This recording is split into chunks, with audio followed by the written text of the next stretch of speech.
So before we talk about the North Yorkshire property market and where we are, I think we should probably actually get you guys to tell us a bit about yourselves and your background. So let's start with you, Oliver. My name's Oliver from Stephensons Estate Agents. Just over 2 decades in the industry.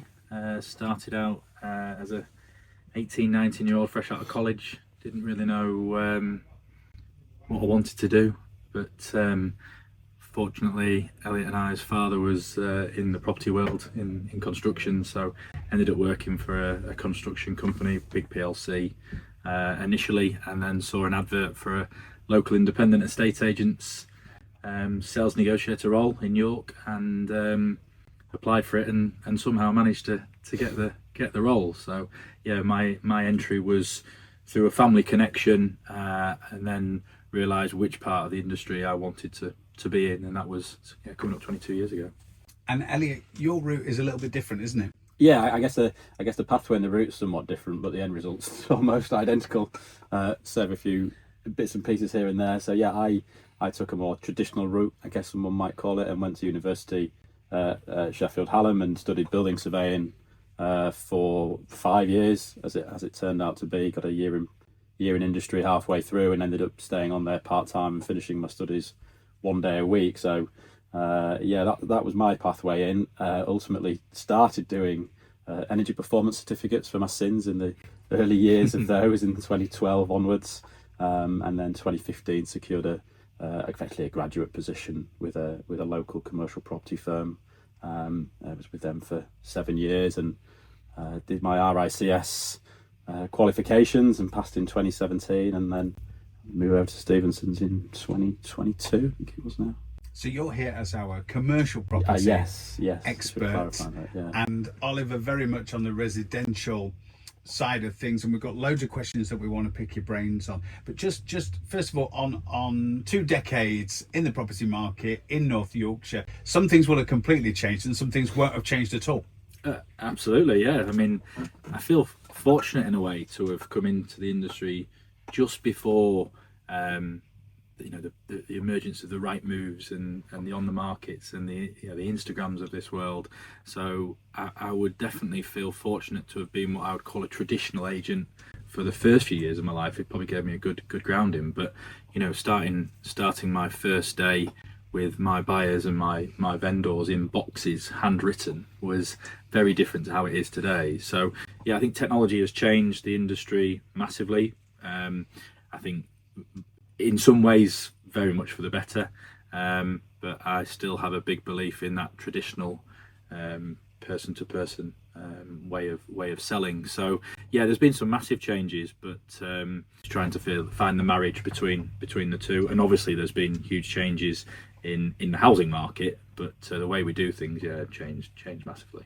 And obviously everybody's got to live somewhere. So the point of the conversation for the next 10 minutes or so is we all need somewhere to call home, and pretty much everybody listening to this will therefore have an interest, will be moving house at some point or will have moved house. So obviously the purpose of this, I guess, is for today, we're hopefully going to give you a bit of an insight into the property market. Maybe if you haven't moved for a while, what's going on. And that's kind of the thought of our chat that we're going to have over the next sort of 10 minutes or so, isn't it? Yeah.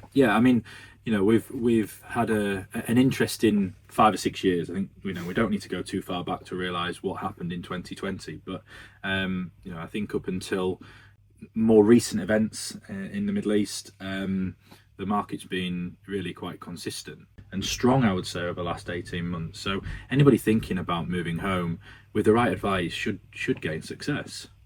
Okay, so some of the things we're going to talk through today, we're going to talk through some of the risk in the market in 2026. We're going to give some advice to vendors and buyers. We're going to talk about the residential and commercial markets as well. Let's start then, as the signs of spring are out there and we're coming the other side of winter. How are things looking? How has 2026 started so far? How is the year looking up to now? Well, you mentioned spring, and that has made a big change in the last 2 or 3 weeks. A little bit of sunshine on everybody's face and everybody's homes has definitely brought a feel-good factor to the market. The early part of the year was good. I think, being completely transparent, a lot of that was connected to the slow back end of 2025. Clearly, a budget being a month later than it would traditionally be caused the agents and home sellers a few problems, because by the time the reality of what came out of that budget was there for all to see, we were a few weeks away from Christmas. So there was a complete understanding why buyers might just put their foot on the brake, wait, enjoy the festive period and come back in the new year. But as we've already mentioned in another conversation, I think the first sale we did in January came from someone who had actually shown their property in October, shelved the plans, bought a property from us very early in January. So January was really good. I think the problem with what we saw in February was there wasn't enough stock, and I hate to use the word stock, but homes coming to the market with us, and not just us, but our counterparts in other companies probably saw similar things. So February was a bit stop-start, and having all that rain and bad weather, just doesn't encourage people to sell their home. But there's been a marked improvement coming into March. The noises, as I say, what's happening overseas at the moment is slightly concerning, but in the main, there's been a real positive start to the year. And you start to feel as if we're kind of actually just used to hearing catastrophic news now, because it's basically all we've had for about 10 years. So there almost comes a point when we're almost used to it. Yeah, I mean, the media nowadays likes to sell their stories from negativity, don't they? I think estate agents and commercial agents and letting agents are all known for being pretty positive people. But realism's the key, isn't it? Is that there's always going to be people, as you say, who need to move. So, there's a lot of negativity around, but we're very fortunate in York and North Yorkshire that it's a slightly more protected market than I think other parts of the region, and there's a lot of reason to want to come and live here. So there's some negativity out there, but I think you've got to take what comes out of those big black boxes in the corner of your living rooms with a bit of a pinch of salt, and some media streams do like to be negative, but that's not what we're seeing in the marketplace. Well, we're going to talk a bit about risks in 2026 in a couple of minutes' time. But first of all, let's talk about the current market. Obviously, everything is very emotional when it's your own home in a residential move. Commercial, Elliot, it's just not quite the same, is it? In a good way, really. People are investing. It's people's work. It's got so much different sort of streams to it that are kind of, this is my forever home. Yeah, particularly if we're talking about the investment side of commercial property. Generally speaking, people aren't forced into buying a property. There's no less time constraints because you're moving, house in ready for the new school year or whatever it might be. So investors have the ability to sit and wait if they want to. They can be a bit more pragmatic. And it ought to be less emotional. It's not it's a head over heart decision generally with commercial property.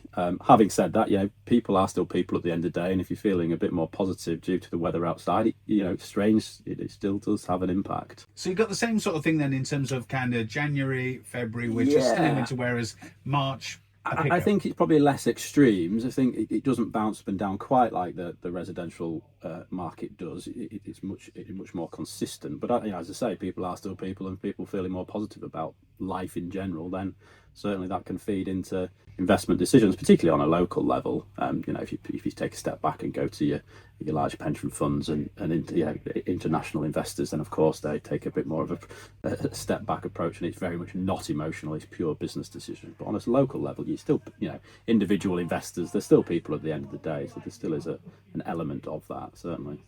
So we've talked about, obviously we mentioned the budget in November with Rachel Reeves, and we talked about the America-Iran situation as well, and kind of actually the fact there's always a bit of uncertainty going on in the news these days, thanks to the media. I don't know if that's me or not to take the blame for that. But as you rightly said, people still need to move, and if that's where you are, or you want to move in 2026, let's talk about the risks and kind of how that sits for people listening to this in North Yorkshire. If this is where you're going to be, you want to put your house on the market, you want to move somewhere new, what are the risks to doing that? I don't think there's a huge amount of risk in the North Yorkshire market. there's a risk by taking the wrong advice. I think that's probably the biggest risk, is listening to people who talk the market up just a little bit too much. The market is strong, but it still has a level. And we're not fortunate enough in the North Yorkshire market to be in a position where we can just name our prices, and ultimately selling homes comes around prices and finances. I think we've seen a plateau in terms of where our homes are worth in York and North Yorkshire, and I think people need to be realistic to that. And if you're moving from one North Yorkshire location to another North Yorkshire location, I say to so many of our clients, is it's so relative to each other. If my house is going to elevate by 5%, so is yours.